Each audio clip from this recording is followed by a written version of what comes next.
Saya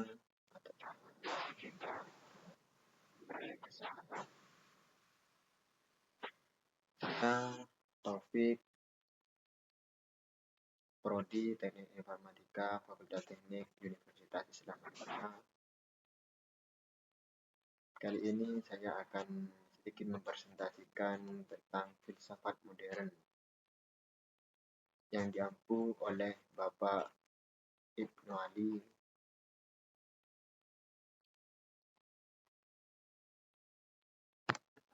untuk memenuhi tugas individu.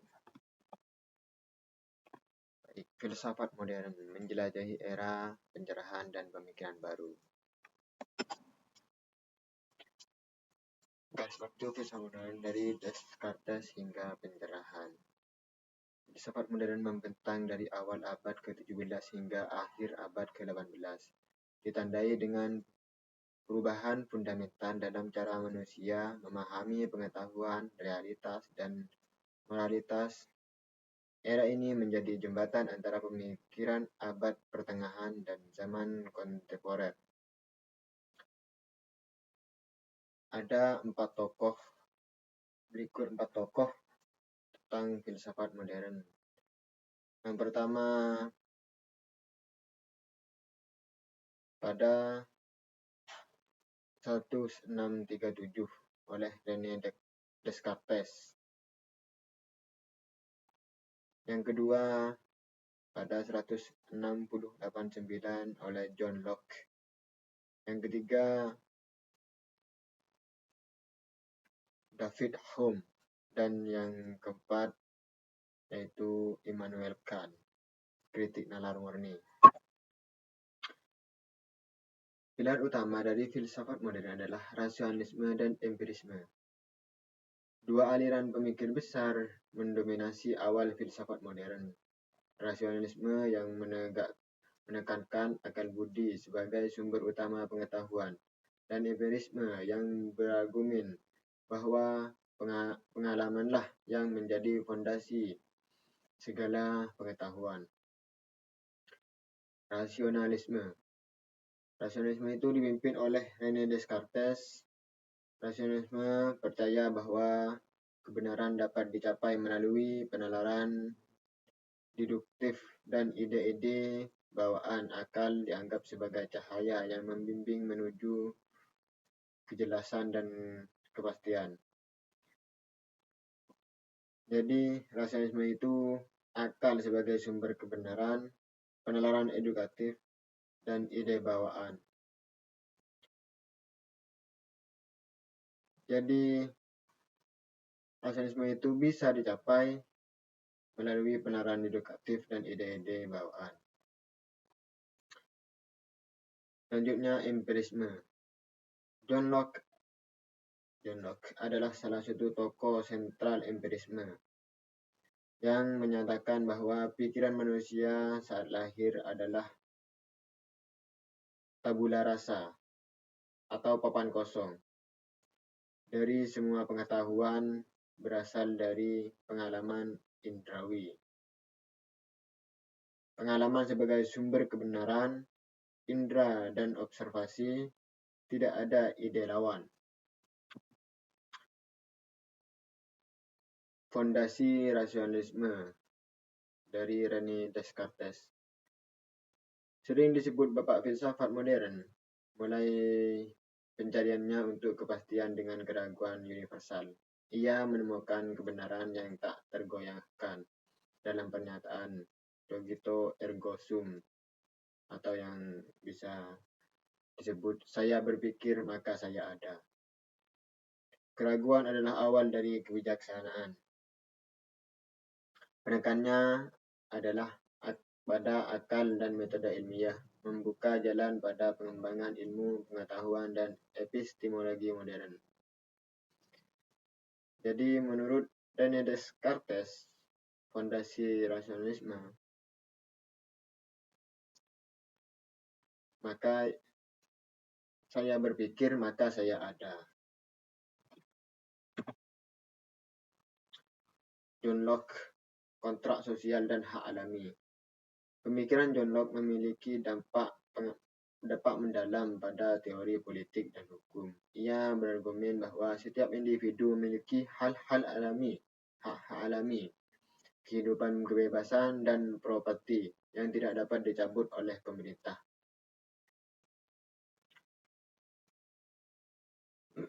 Locke mengumumkan bahwa pemerintah dibentuk melalui kontrak sosial antara rakyat dan penguasa. Tujuannya adalah untuk melindungi hak-hak alami dan jika pemerintah gagal melakukannya, rakyat memiliki hak untuk memberontak.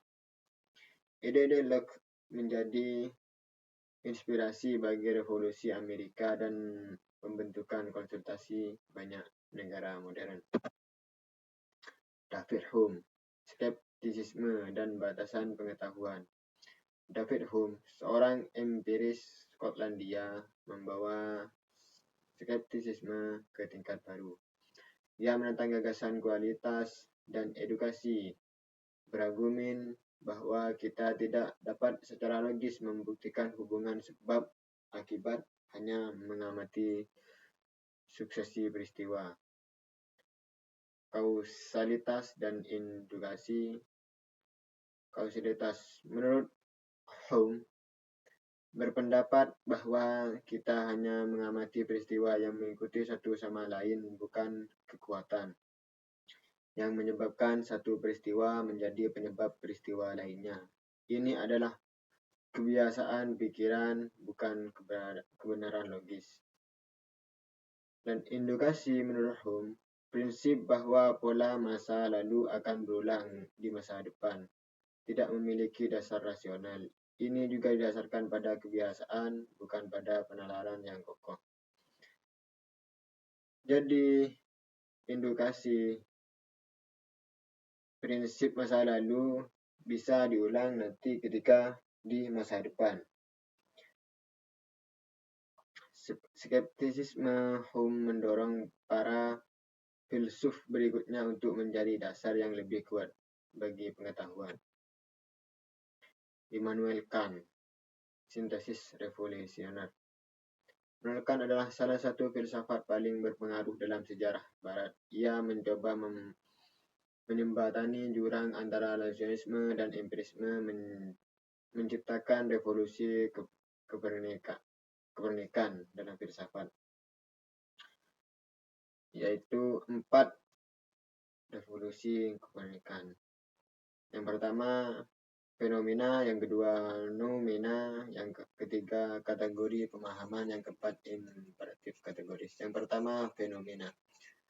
Apa itu fenomena? Dunia yang kita alami dan pahami adalah melalui indera dan kategori pemikiran kita. Jadi fenomena itu adalah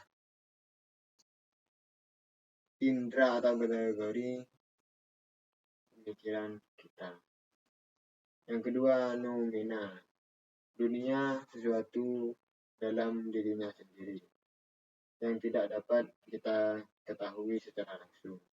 Yang ketiga kategori pemahaman. Struktur bawaan pikiran yang mengorganisir pengalaman indrawi.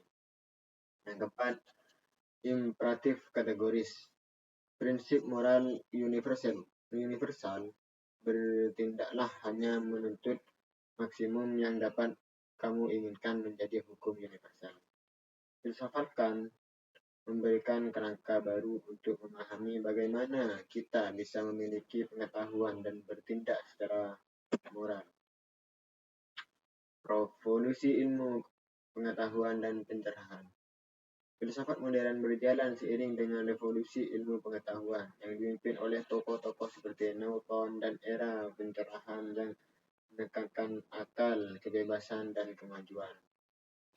Periode ini memicu gagasan tentang hak asasi manusia, demokrasi, dan pemisahan kekuasaan yang membentuk dasar masyarakat modern. Dampak dan warisan filsafat modern. Warisan filsafat modern sangat luas dan terus mempengaruhi pemikiran kita hingga hari ini. Ia menentang dogma, mempromosikan penyelidikan kritis, dan meletakkan dasar bagi disiplin ilmu modern. ilmu pengetahuan, dorongan untuk observasi empiris dan penalaran logis membentuk metode ilmiah. Politik dan hukum, konsep hak asasi manusia, kontrak sosial dan pemerintah representatif. Epistemologi, pertanyaan mendasar tentang sifat, batasan, dan sumber pengetahuan. Pemikiran para filsuf modern menjadi fondasi bagi pemahaman kita tentang dunia dan tempat kita di dalamnya. Filsafat modern, refleksi dan masa depan. Meskipun filsafat modern telah berlalu, pertanyaan-pertanyaan yang diajukan tetap relevan. Bagaimana kita tahu apa yang kita ketahui? Bagaimana kita harus hidup? Apa batasan akan hidup? Era ini mengajarkan kita pentingnya berpikir kritis, mempertanyakan asumsi, dan mencari kebenaran melalui penyelidikan yang jujur. Terima kasih atas perhatiannya. Saya sampaikan terima kasih. Kurang lebihnya mohon maaf. Wassalamualaikum warahmatullahi wabarakatuh.